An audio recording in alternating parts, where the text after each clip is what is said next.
वो मतलब इतना बड़ा हमला कि अब तो उन्होंने डायरेक्ट चाइना को धमकियां दी हैं और कहा है, उनके प्रेसिडेंट का नाम लेके कहा है कि निकल जाओ।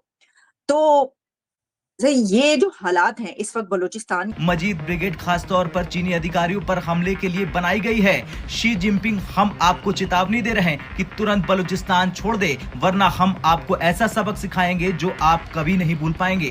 तो एक ही दिन में तकरीबन जो पाकिस्तानी मीडिया और इंटरनेशनल मीडिया बता रहा है कि 70 से ज़्यादा लोग जो हैं वो मारे गए हैं, जबकि कुछ और जो दीगर ज़राए हैं वो कह रहे हैं कि इसका नुकसान जो है वो तकरीबन 100 से भी ऊपर है।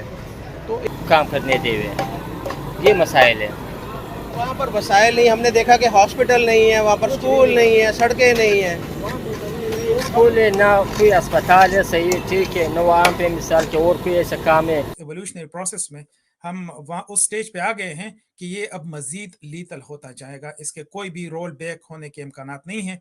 खुलेआम चीन को धमकियां दी जा रही, खुलेआम चीन की धज्जियां उड़ाई जा रही, खुलेआम जो है ये संकेत साफ दिया जा रहा है कि अगर आप देख लो, अगर इतने में आपको समझ में आ रहा हो कि आपका अंजाम क्या होगा, पाकिस्तान के अंदर सबसे मजबूत, मतलब फ़ौज से ज़्यादा किसी भी देश में इनफैक्ट कोई मजबूत हो सकता है क्या?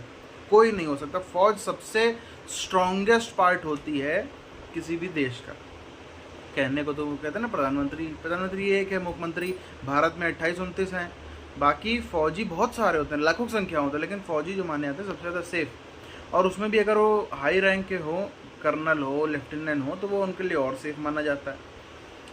पाकिस्तान के अंदर बीएलए ने मैसेज दे दिया एक साथ कई जगहों पर अटैक करके कि भाई देखो, यहाँ पर जब फ़ौज के हाई रैंक ऑफिसर नहीं हो भी ऐसे देश में जहाँ पर फ़ौज ही माई बाप है, यहाँ पे फ़ौज ही सब कुछ है, वहाँ पर अगर ये लोग नहीं सुरक्षित हैं तो फिर आपका क्या होगा? आप अपने अगर जान की आपको इम्पोर्टेंट लगती है तो अभी से भाग जाइए, वरना आगे तकलीफ होगी ही होगी। जो लोग हैं कामन, जो आम आदमी पार्टी जिसको कहते हैं, तो जो आम लोग हैं वो अब इस मूवमेंट का हिस्सा बन गए हैं और फिर उनको जो है ना, उनको हैंडल करना फिर बहुत मुश्किल हो जाता है, स्पेशली अगर इस तरह की गैर संजीदा तरह के जो अप्रोच है उसके जरिए फिर आप उसको हैंडल नहीं कर सकते हैं, बल्कि इसको मिस हैंडल किया जा रहा है। उसी मुल्क पाकिस्तान में इस वक्त अंदरूनी तनाव चरम पर है। बलूचिस्तान के बलूच लड़ाकों ने पाकिस्तान और चीन के खिलाफ मोर्चा खोल दिया। हाल ही में बलूच लड़ाकों के हमले में करीब 100 लोगों की मौत हुई थी। इस बीच बलोच लिबरेशन आर्मी का एक वीडियो सोशल मीडिया पर वायरल हो रहा, जिसमें हाथ में बंदूक लेकर लड़ाके चीन और पाकिस्तान को अल्टीमेटम देते दिख रहे हैं। उन्होंने बलूचिस्तान खाली करने के लिए चीन और पाकिस्तान को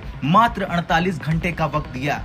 मजीद ब्रिगेड खासतौर पर चीनी अधिकारियों पर हमले के लिए बनाई गई है। शी जिनपिंग हम आपको चेतावनी दे रहे हैं कि तुरंत बलूचिस्तान छोड़ दे, वरना हम आपको ऐसा सबक सिखाएंगे जो आप कभी नहीं भूल पाएंगे। बलूच लड़ाकों का आरोप है कि पाकिस्तान और चीन लंबे समय से बलूचिस्तानी लोगों के अधिकारों का दोहन कर रहे हैं। वे उनकी संपत्तियों पर कब्जा कर रहे हैं और लोगों को मार रहे हैं। चीन पर आरोप है कि उन्होंने यहाँ के संसाधनों पर कब्जा जमा लिया है। जो का आरोप है कि सीपीईसी और ग्वादर में चल रहे दूसरे प्रोजेक्ट्स का उद्देश्य चीन के हितों को साधना है। इसमें स्थानीय लोगों को नजरअंदाज किया जा रहा। चीन की तरफ से किए जा रहे निर्माण कार्यों ने स्थानीय लोगों के जीवन में कोई सुधार तो नहीं किया, बल्कि कई लोगों की आजीविका भी उजाड़ दी। ग्वादर की एक बड़ी आबादी जीविका के लिए मछली पालन पर निर्भर है, लेकिन पाकिस्तान ने चीनी नावों को यहाँ मछली पकड़ने का लाइसेंस दे डाला है। खैर, भारत भी चीन की सीपीईसी प्रोजेक्ट का विरोध करता है, क्योंकि ये प्रोजेक्ट पीओके से होकर गुजरता है। वो मतलब इतना बड़ा हमला कि अब तो उन्होंने डायरेक्ट चाइना को धमकियां दी हैं और कहा है, उनके प्रेसिडेंट का नाम लेके कहा है कि निकल जाओ। तो ये जो हालात हैं इस वक्त बलूचिस्तान के, ये कहा गया कि होम मिनिस्टर की तरफ से कि ये तो एक एसएचओ की मार है। सर, इतना सीरियस इशू और इतने लाइटली इसको लिया जा रहा है, जहां पर 100 से ज्यादा लोग मरे और पूरी दुनिया में खबर पब्लिश हो रही है। बलूचिस्तान का जो इशू है वो इतना अब कॉम्प्लेक्स हो गया है, और वो सिर्फ एक वजह से कॉम्प्लेक्स हो गया है, और वो है Pakistani political and security establishment की जो इनएक्शन है और गैर संजीदा जो एक एक अप्रोच है। डेफिनेटली 2-3 फैक्टर्स हैं उसमें। जो बड़ा फैक्टर है वो ये था कि एक अकबर बुगटी की डेथ एनिवर्सरी थी, अभी 18 ईयर्स हो गए हैं उसकी डेथ को, तो उसकी वजह से उन्होंने ये कोऑर्डिनेटेड अटैक्स किए थे। हर एक तकरीबन बलूचिस्तान के हर जो मेजर हिस्से हैं जो कि बलोच डोमिनेटेड हैं और बलोच पश्तून डोमिनेटेड हैं, हर किस्म के एरियाज में उन्होंने ये अटैक्स, कोऑर्डिनेटेड अटैक्स किए थे टू शो कि वी आर स्ट्रांग, कि जो मूवमेंट है इस वक्त, सेपरेटिस्ट मूवमेंट जो है, पाकिस्तान ने अभी तक ये डिसाइड नहीं किया है कि ये एक पॉलिटिकल इशू है या ये एक काउंटर इंसर्जेंसी इशू है, और इसी वजह से ये सब कुछ जो है ये हमारे सामने आ रहा है। अगर आप उसके पॉलिटिकल प्रोसेस को जरा देख लें कि तो बलूचिस्तान में सिरे से पॉलिटिकल प्रोसेस है ही नहीं, उसमें ना ही कोई पॉलिटिकल गवर्नमेंट है। वहां पे जो भी बैठे हुए हैं वो प्रॉक्सीज हैं सिक्योरिटी एस्टेब्लिशमेंट के। बाकी अगर हम तालिबान को जरा देख लें तो वो जो है वो भी उनके हाथ में भी वो जो है वो उसका सुइसाइड बॉम्बिंग का वो टूल जो है वो आ गया, और उन्होंने मतलब 20 साल तक उन्होंने अमेरिका को जो है वो स्टैंड स्टिल पे रखा और उनको जीतने नहीं दिया। एवोल्यूशनरी प्रोसेस में हम वहाँ उस स्टेज पे आ गए हैं कि ये अब मजीद लीतल होता जाएगा, इसके कोई भी रोल बैक होने के इम्कानात नहीं है। इससे मजीद जो है वो खून खराबा बहुत ज़्यादा होता जाएगा। ये इस तरह के अटैक्स जो हैं ये और भी ज़्यादा होते जाएंगे, और ये जो अभी उन्होंने स्पेशली जो अटैक किए हैं ये पंजाब बॉर्डर के बिल्कुल साथ किए हैं। मूसा खेल डिस्ट्रिक्ट है जो कि पंजाब के साथ ही लगा हुआ है। तो ये उन्होंने उनको दिखाने के लिए है कि देखें आप हमारे रिसोर्सेज को एक्सप्लॉइट कर रहे हैं, आप हमें कुछ भी नहीं दे। तो हम आज जाने के, जैसे कि आपको पता है कि पाकिस्तान के अंदर जो मामलात हैं, बलूचिस्तान में अगर ख़ास तौर पर बात की जाए तो एक ही दिन में तकरीबन जो पाकिस्तानी मीडिया और इंटरनेशनल मीडिया बता रहा है कि 70 से ज़्यादा लोग जो हैं वो मारे गए हैं, जबकि कुछ और जो दीगर ज़राए हैं वो कह रहे हैं कि इसका नुकसान जो है वो तकरीबन 100 से भी ऊपर है। तो कि ये होटल के ऊपर ये पराठे लगा रहे हो, उसकी वजह क्या है कि बलूचिस्तान में आपको नौकरी नहीं मिली इसलिए? नौकरी नहीं मिल रहा है, अमन नहीं है सर जी। अभी हम क्या करें, मजबूर है होटल के काम पर। अच्छा। हाँ, 8वीं तक स्कूल पढ़ा है, 14 तक लैंग्वेज पढ़ा है, डिप्लोमा भी लिया है। छुड़ा और वो BLA के लोगों ने हमला किया और बहुत सारे लोग उसमें शहीद हुए। तो कैसे वो वहाँ पर हालात की ख़राबी की वजह क्या है, वो मसला क्यों ज़्यादा ख़राब होता है? सर जी असल मसला ये है कि उधर अमन नहीं है। बात असल अमन का है, जिस जगह पर अमन होता है उसी जगह पे अमन, झगड़ा नहीं होता है, न चोरी होता है। अमन ना होने की वजह क्या है? वजह क्या है? अमन तो ये हमारा बड़ों के हाथ से है। ये वजह तो हमारा सारा अपने बड़ों की वजह से हुआ है।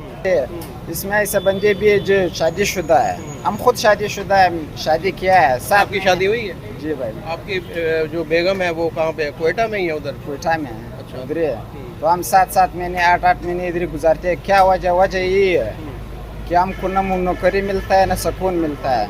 इसी वजह से हम मुसाफरी करते हैं, मजदूरी करते हैं, दूसरों का काम करते हैं, दूसरों का बातें अपने आप पर लेते हैं। क्यों आते इतनी दूर?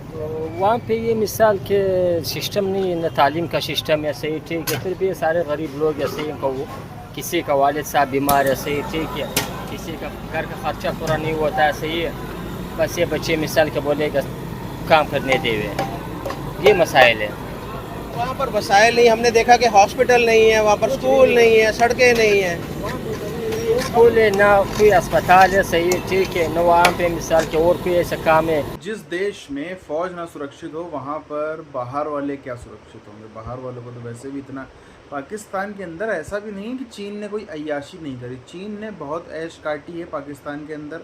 सबको पता है इनके जो है वो बलूचिस्तान से इन्होंने कितने मिलियंस ऑफ डॉलर के रिसोर्सेज इन्होंने ड्रेन किए। आज ये लोग जो हैं वो ग्वादर के अंदर जो हैं बढ़िया मज़े से रह रहे हैं, जितने लोग रह रहे हैं चाइनीज़ कॉलोनी, कोई तकलीफ़ नहीं उनको। चाइनीज़ लोग यहाँ पे आके इंजीनियरिंग करते हैं, मतलब इंजीनियरिंग कह रहा हूँ, यहाँ पर आकर के इंजीनियर बनते हैं, यहाँ पे आकर के अपनी डॉक्टरी करते हैं, यहाँ पर आकर के जो है वो सब कुछ अलग अलग अलग पेशों में यहाँ पे चाइनीज़ आज घुस चुके हैं पाकिस्तान के अंदर। लेकिन उसके बाद भी अब जो है थोड़ा सा चाइनीज़ के लिए बुरा फेस चालू हो गया है पाकिस्तान के अंदर। क्यों? उसका कारण यही है कि अब अंदर से विरोध देखने को मिल रहा है, भीतर से विरोध देखने को मिल रहा है। बलोचों ने बिल्कुल जो है वो इनके खिलाफ मोर्चा खोल दिया। जैसे कभी अंग्रेज़ों के खिलाफ हम देखे थे, अंग्रेज़ों के खिलाफ एकदम से क्रांति उठी थी, वैसे ही चीनियों के खिलाफ, चाइनीज़ के खिलाफ में जो है वो क्रांति उठ गई। और वो कोई ऐसी वैसी क्रांति नहीं, खतरनाक क्रांति है। आप देखो पाकिस्तान पूरा उस तरफ बढ़ रहा है, चीन की एक कॉलोनी बनने की तरफ। लेकिन जैसी की हालत है, जैसा कि अब जवाब आने लगे हैं बलूचिस्तान के अंदर, चीन को भी समझ में आने लगा कि तभी इनका आर्मी चीफ तक डर रहा है इनका आर्मी चीफ तक डर रहा है कोयटा के बाहर कदम रखने में कि जैसे तैसे बस कोयटा पहुँचो, कोयटा के बाद अपने 5 स्टार होटल में फलाने होटल में बंद होगा, उसके बाद कुछ नहीं करना। अच्छा, कोयटा जो कि एक वैसे तो राजधानी है बलूचिस्तान की, लेकिन कोई इतना डेवलप्ड शहर भी नहीं है राजधानी के हिसाब से। वहाँ पे एक ही थोड़ा सा 5 स्टार भी नहीं बल्कि एक्चुअली 3 स्टार 4 स्टार होटल है, उसको भी चाइनीज़ ने डेवलप किया अपने ही लोग। फिर भाई हम चीनी लोग आएंगे तो कहाँ रुकेंगे, हम लोग अपने लिए डेवलप कर रहे हैं, और वहाँ पे नौकर वोकर जितने हैं सब स्टाफ पाकिस्तानी रखा गया है। अब लेकिन इतनी खुली धमकी के बाद भी यदि चीनियों को समझ में नहीं आ रहा तो अगली खबर आएगी कि चाइनीज़ इतने जो है बलोचों ने निपटा डाली है। इस चीज़ की तो अपनी गारंटी नज़र आ रही है।